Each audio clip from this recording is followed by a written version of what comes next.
Hello and welcome to Hot and Heavy, the Elaine podcast. I'm your host, Shivani Desai. Today I'll be talking about Season 6, Episode 16, The Doorman. Hello, everyone. I hope you are all doing really well out there. And if you're not, I hope you find a way to feel better or cheer up or find some joy in your day. Because, sometimes you have to find it. You can't, it's just not going to come to you. You have to find the joy and, indulge for a little bit so that, you can get out of a funk. I know I do that. A lot of times watching Seinfeld, that's my way. Big surprise. I'm doing okay. I'm in the midst of kind of a busy week. A couple things that came up today, which are super exciting, but, just adds to my busy week. I got a couple of callbacks today, so I'm very excited. I'm prepping for those. They are both tomorrow, and they are via Zoom, which is really the predominant way now of auditioning. If it's not self-tape or, a Zoom audition, it's kind of not happening. I haven't been in an in-person audition in over a year easily, which I don't mind. I'm loving virtual auditions. I know a lot of people have different opinions about it. It's under the same umbrella as remote working and all that stuff. And, which all just got amplified during the pandemic. And, but I know for me, I've loved it. I think my career has actually been a lot more successful after being able to just, send in my best take of an audition. I still haven't cracked the code on how to totally relax in an in-person or live audition. It's just, so I'm a little bit nervous for tomorrow, but I'm prepping and I'm trying to get really relaxed into it's all mindset, right? So if any of you have any tips and, just foolproof methods that will just take away all of my nerves, please send them along. So my busy week, besides my callbacks, we are traveling back to Michigan to see family. There are a few events that we're going to be going to. It's just me and the kids, and then my husband will join us a bit later in the trip. So I'm really excited. My kids cannot be more excited. I mean, they probably every couple hours they say, "Oh, I'm so excited to go to Michigan. I'm so excited to go to Michigan." It's yeah, I get it. I did have to actually say, yeah, I get it, guys. Stop saying it. They're like, "Oh, okay."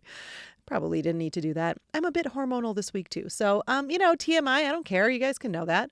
I want to keep you apprised of my cycles like George and Susan, right? Related to that, I will be taking a couple of weeks off from the pod. I will not be podcasting from Michigan. I'm just going to take it easy, spend time with family, and focus on all of that fun stuff.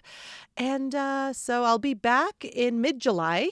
Just plan accordingly, everyone. Just any episodes you haven't listened to, maybe the next couple Fridays you do that. And, I can't hold your hand through it. I'm sorry. I'll probably post some photos from my trip on the Hot and Heavy Instagram. But other than that, you guys are just going to have to survive a couple of weeks without me. I wish you the best. Okay, so let's get into this episode. The synopsis for The Doorman is as follows. Jerry has to offer his own soiled couch to replace the one stolen from the lobby while Jerry was filling in for a cranky doorman. Kramer and Frank Costanza decide to design and market a male brassiere after Kramer sees Frank without a shirt. Kramer pretends to rob George as a practical joke on a bus full of German tourists. Elaine gets into trouble with the residence board in Mr. Pitt's building. This episode was written by Tom Gamble and Max Pross. We start out the episode in Mr. Pitt's building lobby. Jerry walks in and is stopped by the doorman. Whoa, whoa, whoa, whoa, whoa. He doesn't know who Jerry is. So Jerry explains, I'm going up to see Elaine Bennis. There's no one here by that name. Jerry explains, she's house sitting for Mr. Pitt. What are you, the boyfriend? Here for a quickie? Jerry's like, can I just go up? Oh, yeah. Doorman says, why waste time talking to me? And Jerry's waiting for the elevator, and he kind of turns around and sees the doorman reading the paper and says, how about those Knicks? Oh, yeah, the sports section. Doorman is pretty insulted. I can't be reading the finance section or anything like that because I'm the uneducated doorman. Jerry turns back around, and he's willing the elevator to arrive faster. All right, next we're on the street. Kramer and George are walking together, and Kramer asks, "Oh, do you think your parents are going to get back together?" George hopes so. So apparently Frank is living with George at the moment, and he also cooks this stinky kasha. It just smells up the apartment. Kramer sees a van of German tourists, and he wants to give him a thrill, so he tells George, "Hey, pretend I'm mugging you." So well, I was about to say they really get into it, but Kramer really gets into it and starts thrashing George around and yelling at him. And it works. We see the German tourists look very, very shocked and worried. Next, we're at Mr. Pitt's apartment. Elaine is so annoyed that Jerry is late. We're going to miss the movie. Come on, let's go. But Jerry's like, "No, I am not going to go back down there. He doesn't want to face that guy again." "What guy?" "The doorman. He's playing all these mind games." "What time does he get off?" And Elaine's like, "Well, 6. But then the night doorman comes and he's much scarier." Bah! Jerry's like, "Well, it's almost 6 now. Can we just wait? And we'll still make the movie." So she's like, "All right, fine." So they sit down on the couch, Elaine rolling her eyes at Jerry. My take on this scene, it's a very short scene, but it's a cute moment when Elaine startles Jerry because it really works. And I love how amused she is that it actually scares him. She's like, "Hey, that was pretty good." And I also love the eye roll at the end. Like, oh my God, I'm really hanging out with these idiots. Come on. All right, next we're in George's apartment. George is like, "Hey, Dad, what'd you do today?" "I went record shopping in Greenwich Village." And he got a record, but he can't find the hi-fi. And George is like, "I don't have a hi-fi." He asks about the old record player you gave him. "I gave it to Cosmo." "Who?" And Kramer's like, "Oh, I'm Cosmo." "Well, Frank wants it back. He wants to listen to that cha-cha record." "1, 2, cha-cha-cha," Kramer says. George is so annoyed with this conversation. He's just like, "Can we go eat?" And Frank's like, yeah, let me just change my shirt." So he takes off his shirt, and we don't see shirtless Frank, but we see Kramer and George react. Kramer is very kind of surprised and intrigued, and George is about to throw up. Next, we're at Mr. Pitt's apartment. Elaine's like, "All right, it's 6 o'clock, Jerry, let's go." Jerry's at the window and says, "That doorman's still milling around down there." The phone rings, and Jerry answers it. "Oh, hi, Mr. Pitt."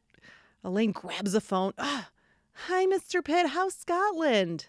Mr. Pitt's very concerned. "Are you having a party?" "No, that was just my stupid friend Jerry."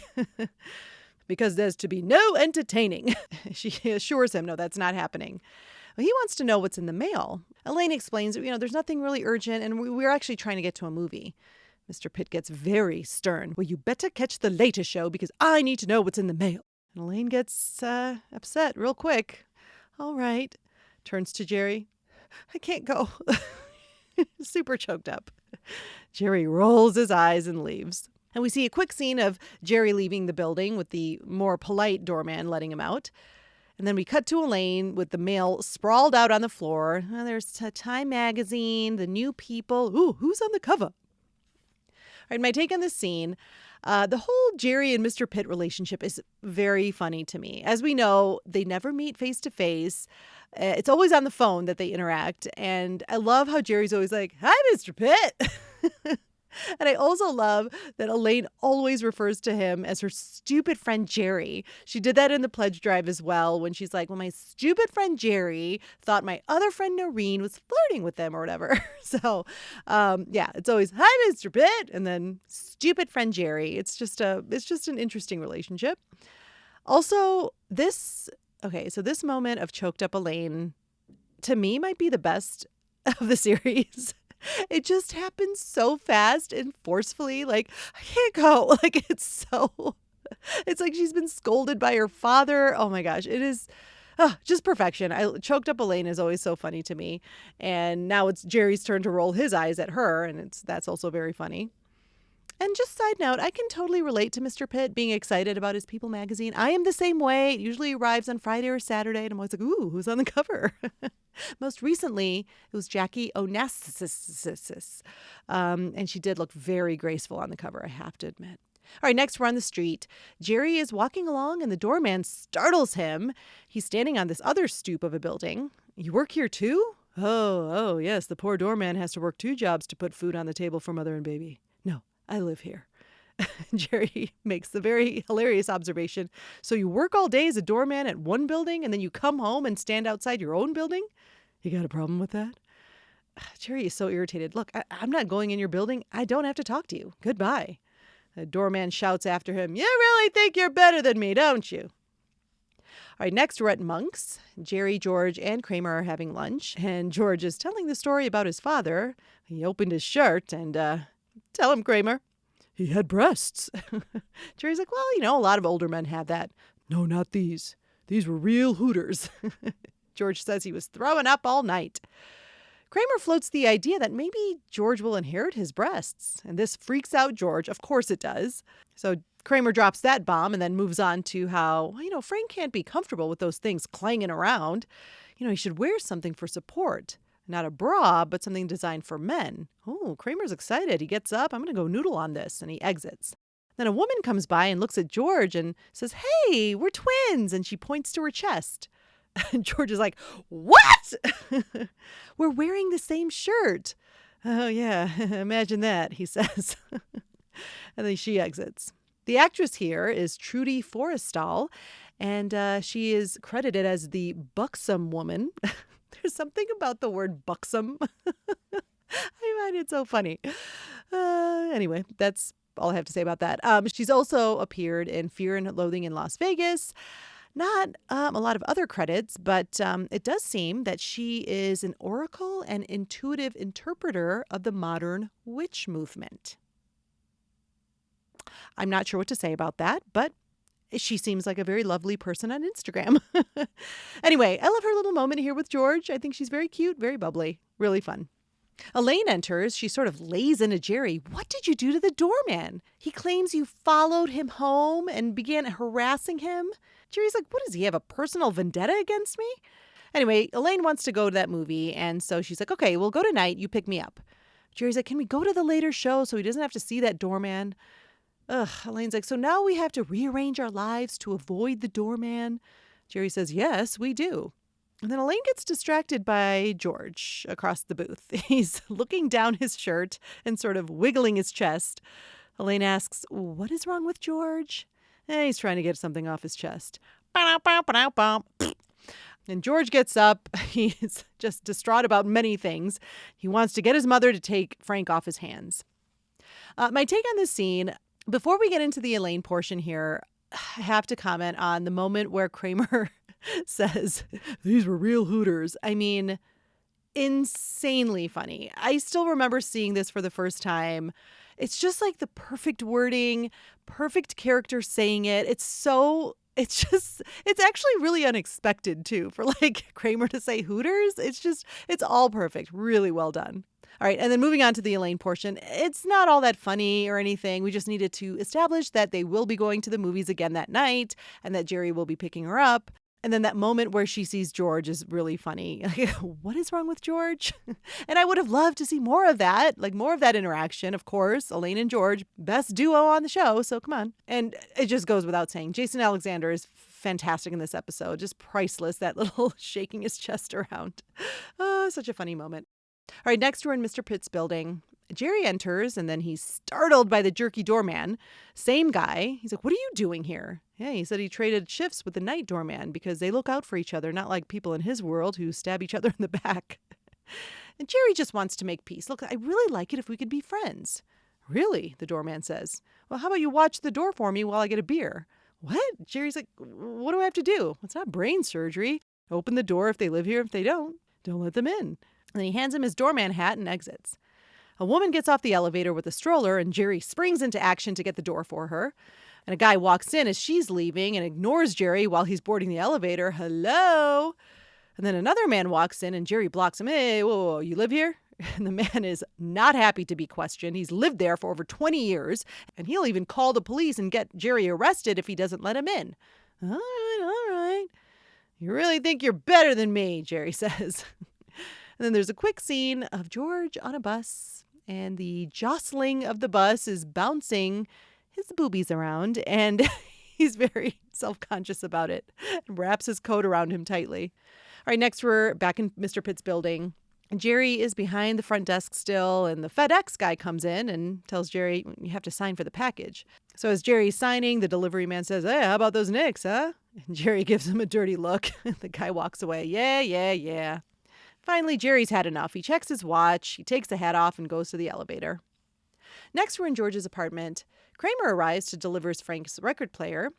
And he's like, hey, how you feeling? A little tired. And Kramer correctly guesses that his back hurts because of all the extra weight he's carrying on the top floor. Then Kramer busts out this prototype of a support garment. You want me to wear a bra? No, no, no. A bra is for ladies. Meet the bro. Next, we're in Estelle's car. George and Estelle are on their way to pick up Frank for him to move back with her. Then George, we know his mission here, starts asking about his grandmother. What kind of woman was she? What did she look like? Was she a big woman? And finally, was she bosomy? Bosomy?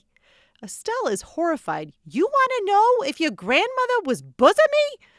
Well, the information could be relevant, he says. Oh, she's so disgusted. Where do you get your jeans from? That's what I'd like to know. Next, we're back in Mr. Pitt's building, and Jerry and Elaine are coming down in the elevator. Elaine is upset with Jerry because he left his post. And Jerry's like, what? He left me there. You see the mind games? And then the elevator door opens, and a bunch of residents are standing around, and there's a police officer there. Turns out someone stole the couch right out of the lobby. And then one resident asks, well, where was the doorman? How come someone wasn't watching the door? Elaine says, Jerry, we need to get out of here. And they exit. My take, there's not much to say here. Just needed to see what happened with the couch. Next, we're in George's apartment. We hear the cha-cha record playing, and Kramer is putting the bro on Frank, Velcroing it in the back. And they're dancing around, having a good time. And George and Estelle enter and take in the scene. Estelle says, oh my God. Next, we're at Jerry's apartment. Elaine's wondering, why was Jerry even watching the door? Well, he asked me to, Jerry says. We were getting along. And Elaine worries that her fingerprints are all over this. This doorman knows you're my friend, and he'll tell that co-op lady, and then she'll tell Mr. Pitt. Oh, she's in this too deep.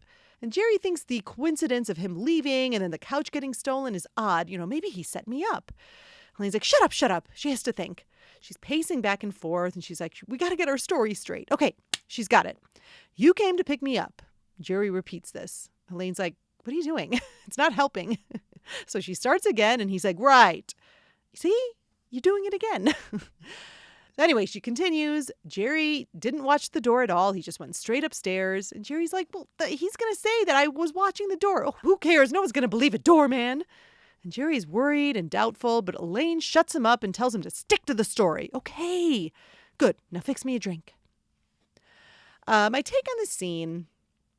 Now, this may be an unpopular opinion, dear listeners, but I'm not a fan of this scene at all. The notes about nothing talk about how this scene is presented very much in the style of film noir from the 1940s and 50s. It just doesn't do it for me. It's not my favorite genre. I'm not that familiar with film noir. I definitely haven't watched a lot of it. It's always been sort of a thorn in my side because as an improviser and a sketch actor, there's always someone either on the writing staff or playing an improv game that's like, all right, we do this scene in the style of film noir, or they write a sketch that's very film noir. It just hasn't come up a lot for me in those arenas. And I'm always like, oh, God. And it's probably because I'm not that familiar with it, so I just don't know how to play it very well. But, I mean, I get the gist of it. It's very kind of overly, dramatic, and it's just like, da-da-da, fast talking, blah, blah, blah. And it also seems like people who are like real filmies, like filmophiles, they love film noir. It's like one of the favorite genres. Anyway, I would have preferred to see this scene in the style of Seinfeld circa 1995, One thing I do like is Elaine's sort of status here. She's in charge and Jerry's sort of the one that's looking to her to make the plan. He's very scared and, playing this kind of worried, oh no, what are we going to do? I do like that. I like that she's confident. And the only funny part to me is when she's getting really irritated with his little interruptions.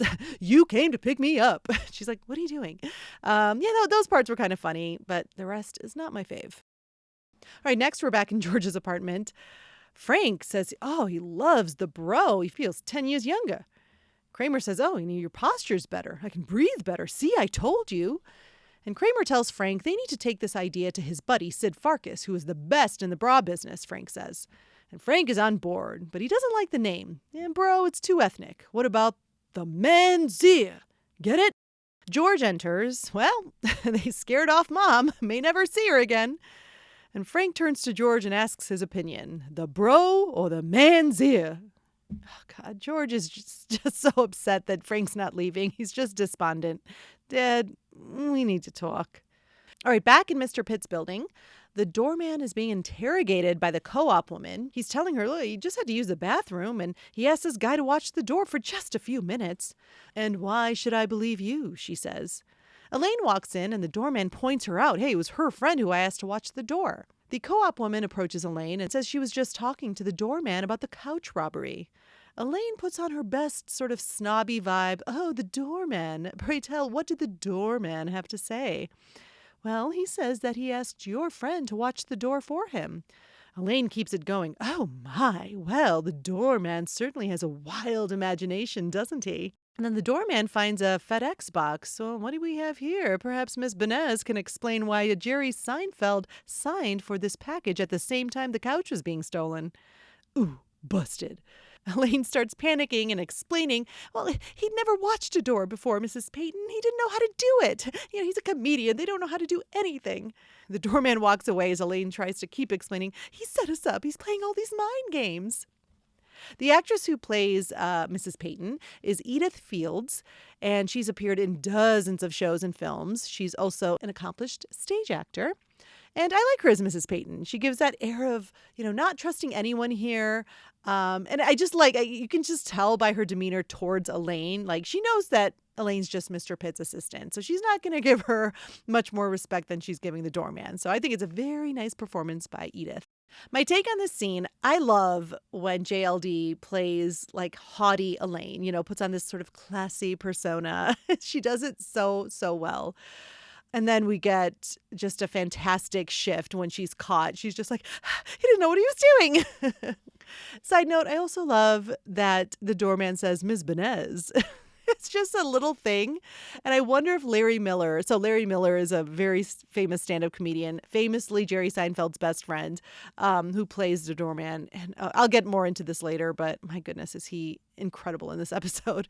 But yeah, I'm just wondering, was that his choice or did they direct him that way? I have a feeling he's so brilliant that he probably came up with it himself, and he might not have known how to say Bennis. So at any rate, it works and I love it. So yeah, this scene is entertaining. We get to see JLD kind of stretch some comedy muscles here and play desperate Elaine, which is really fun. Haughty Elaine and then desperate Elaine.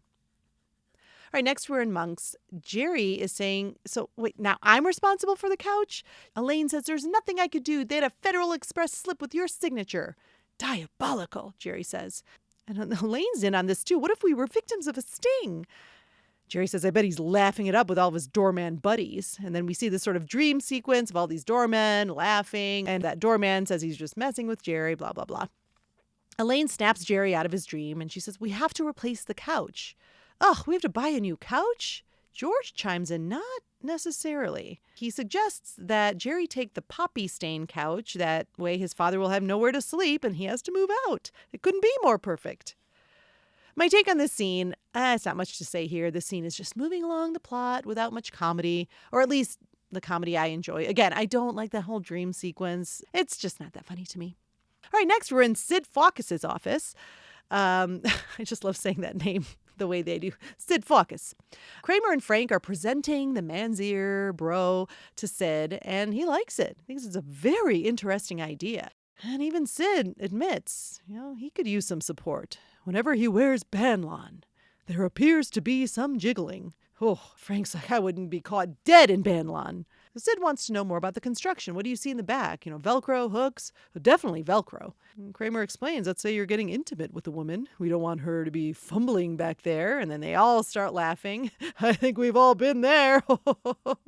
Summer nights. Big laughs. Well, Sid is very optimistic. He says, I have to run this by Mr. de Grandmont, but barring any unforeseen circumstances, he thinks they have a winner. So they all shake hands. And he tells Frank, he's really sorry to hear about he and Estelle separating. And Frank's good. He says, I'm moving on. Sid says, wow, I've always been very fond of Estelle. Beautiful woman. Would you mind if I asked her out? Well, Frank does mind. He goes ballistic, says he does not want to do business with this man, and he storms out.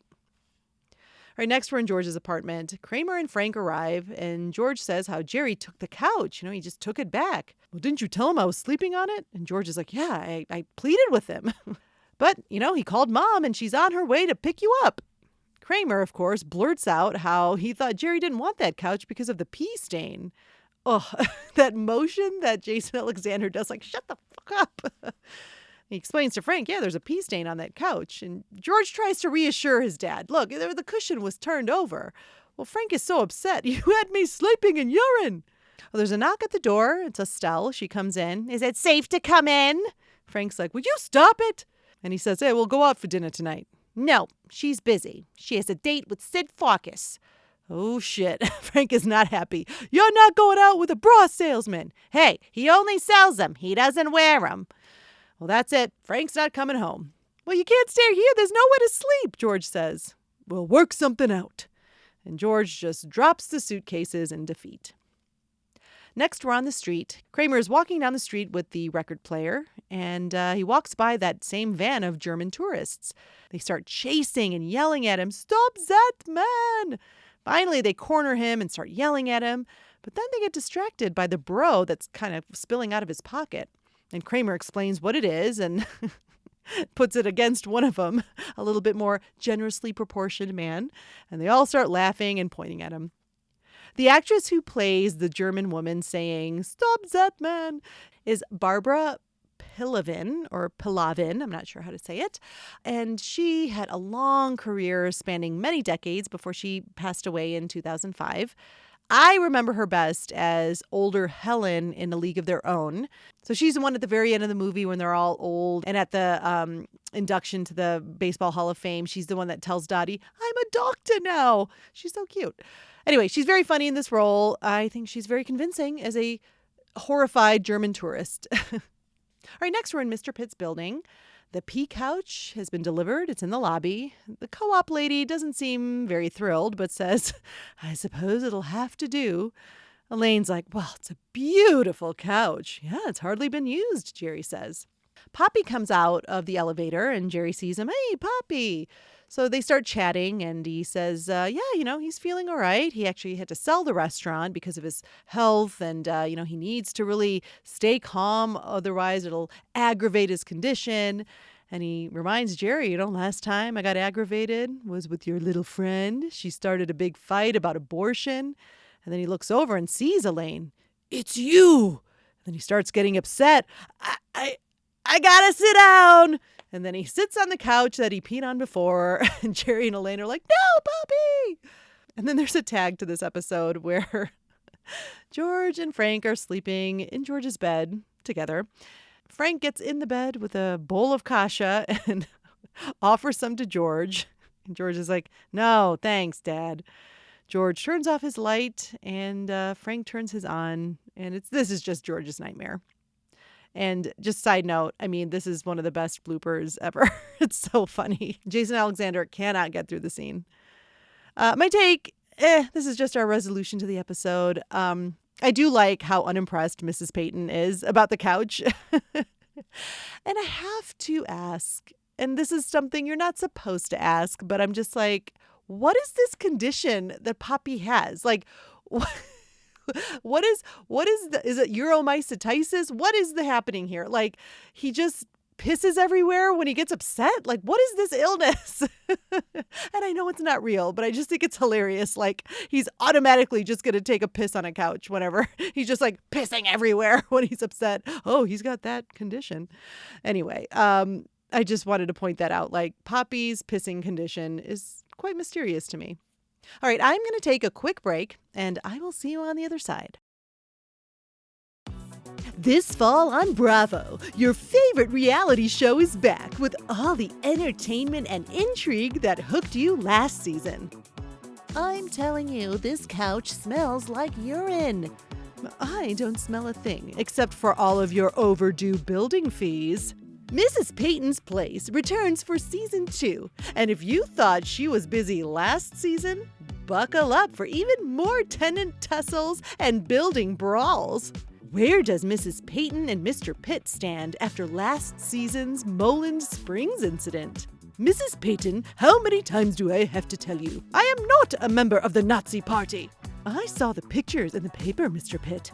I don't care how much money you've endowed to the building. I will get the votes to have you evicted. Also this season, Mrs. Peyton breaks her cardinal rule and gives in to a night of passion with Mr. Green, the building's silver fox. Let the one-night stand awkwardness begin. Oh, hello, Mr. Green. Lovely day. Oh, Diane, call me Harold. I think you've earned it. Shall we get together tonight? That was just one night, Mr. Green. I'm your president. It's not appropriate. As if horny tenants and late building dues weren't enough, the new night doorman couldn't be creepier. Hello there, Mrs. Peyton. Ah! Jermaine, what are you doing in my kitchen? Well, it was kind of slow down there in the lobby, ma'am.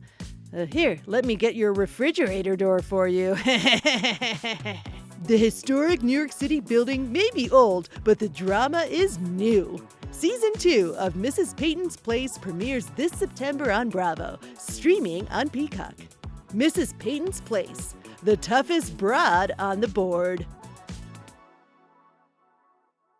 And we're back. There were quite a few notes about nothing in the extras that I wanted to mention.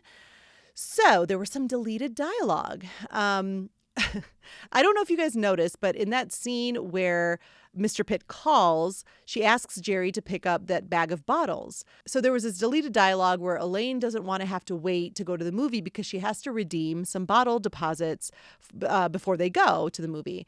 And so Jerry's like, Mr. Pitt of Park Avenue has to redeem his bottles. And she responds, yeah, and I'm the one who has to take him to the deli. It's really embarrassing.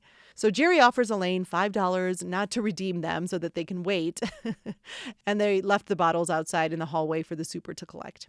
So there was one thing. I did wonder the whole thing with the bottles. What they did include was really quick. She said, can you just grab that bag of bottles for me? So that's explained. Also, Mrs. Peyton's role was more explained in deleted dialogue. So Mr. Pitt, at some point in the episode, tells Elaine that she's the head of the building co-op committee, Mrs. Peyton, and that he's buying the apartment next door, and he needs them to grant him a permit to do that so he can break through the wall, connect the two apartments, and build a gymnasium. So you have to be extremely polite to her. So that was some deleted dialogue with Mrs. Peyton and Mr. Pitt. Oh, and that little film noir scene that I'm not a fan of, it was cut for time, but the drink that Jerry makes Elaine at the end of the scene was herbal tea. And finally, the last deleted dialogue I wanted to mention, Mrs. Peyton reminds Elaine of her status in the building. Quote, I expect to see another couch in this lobby by Wednesday if your boss ever hopes to have his gymnasium. All dialogue that I think is very worthy of being deleted. All right, now it's time to open Greg's Sack Lunch. Greg is our most dedicated contributor to the podcast, and every week he sends us his sack lunch full of thoughts. First in Greg's sack are his favorite scene and Elaine moments. He says, this episode makes me so uncomfortable, and it's specifically because of the doorman plot. Larry Miller is funny, but I never like him in anything I see him in because of this character. He is truly deranged. Elaine sort of has the least to do in this episode compared to the rest, but I do love a few moments with her. Specifically, my favorite is when Mr. Pitt calls her to read him his mail in the first scene in Pitt's apartment. I love that on the verge of tears Elaine when she says, I can't go, to Jerry, much like she did when they all went to Atlantic City. She does this better than probably any other actress. Yes, I mean, I've already talked about how much I love that moment too, Greg. So I'll focus in on your Larry Miller comments. That is so interesting. He always does play pretty unlikable characters. I think he's brilliant in this episode. Like just that shit-eating grin he always has on his face, like the whole time he's interacting with Jerry. I guess I like that he makes Jerry uncomfortable. And I don't know. I just think he's fantastic. And if you've seen him in Best in Show, he's such a sleazy guy in that, but he's so funny. In For Your Consideration, he's really funny. I don't know. I really enjoy him. I think he's super talented. And some trivia, which I'm sure a lot of you know out there, he was pretty much a finalist to play George Costanza. So it was between him and Jason Alexander. So obviously we know who won. But being best friends with Jerry, definitely got him to that point. Well, I shouldn't say that. I probably got him in the door, but yeah, that would have been interesting. Very, very different George Costanza. I think they made the right choice. I mean, Jason Alexander is so brilliant. Not that Larry Miller isn't, but it would have been a very different character, I think. That always reminds me of the lore about how Bob Odenkirk was so close to becoming Michael Scott on the U.S. version of The Office.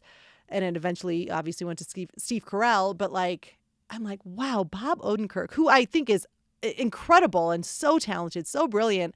But I'm going, that would be a totally different Michael Scott. I just don't know if that would have worked. It's easy to say that now because we love Steve Carell and I love his performance. But yeah, I just always think about that. When you find out about these actors who almost got these roles, it really makes you kind of imagine what it would have been like.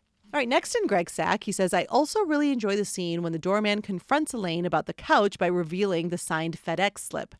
She unravels so fast with the building lady. She went from the smug, and what did the doorman say, to babbling like she's been caught committing a crime when she herself did nothing wrong. Yes, totally. Like I said in my comments about that scene, it's just such a fast shift. She's like, I don't know, Mrs. Payton. It's really well done. Next, Greg says, I can't go on without saying this episode is a favorite specifically for the bro storyline. Frank and Estelle Costanza are both so perfect. I was happy to get some of both of them in this one, specifically Jerry Stiller. He just doesn't seem like he's acting, and I feel like he is this character. And teaming him up with Kramer is always fun.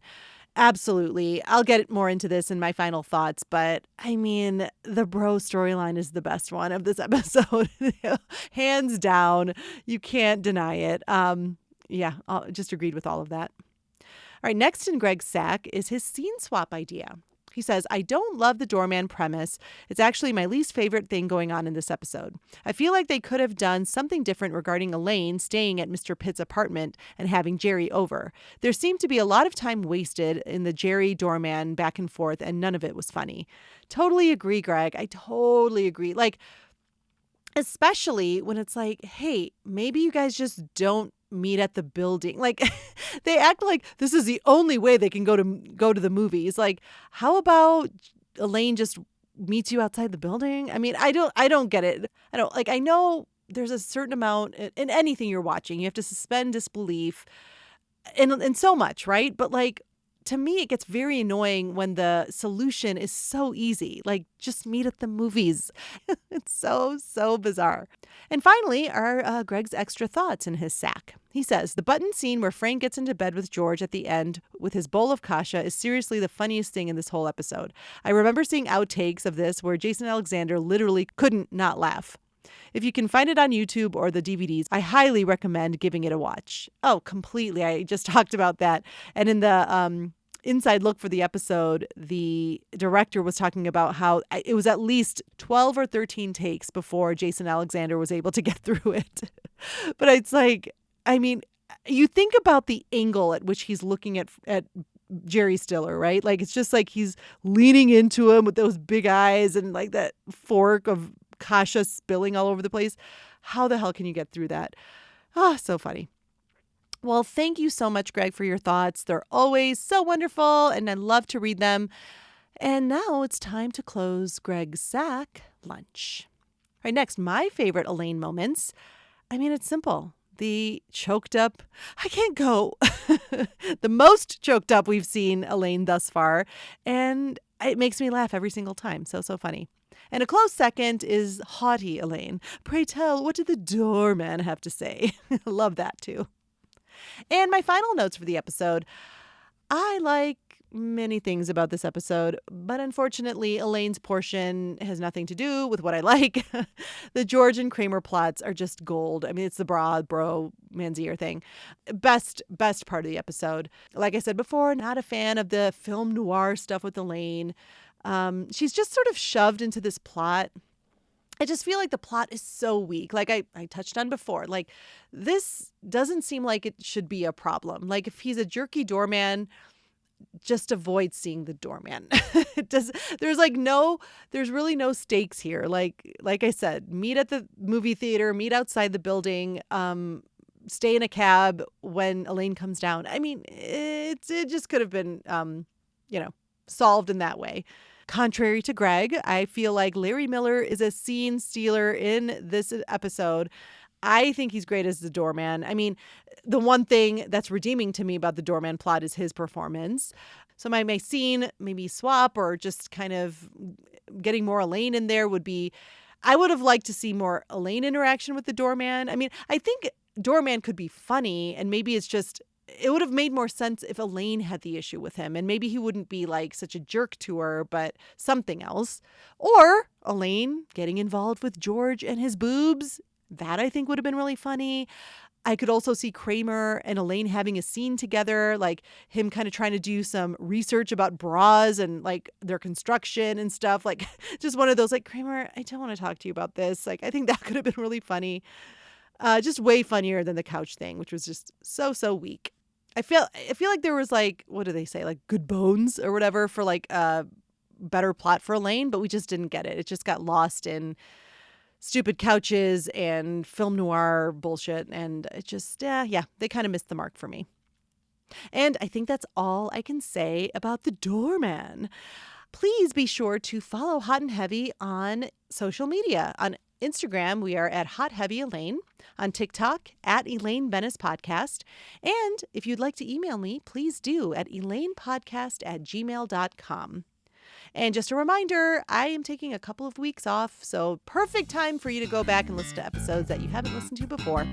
Thank you so much for listening, and I will see you next time.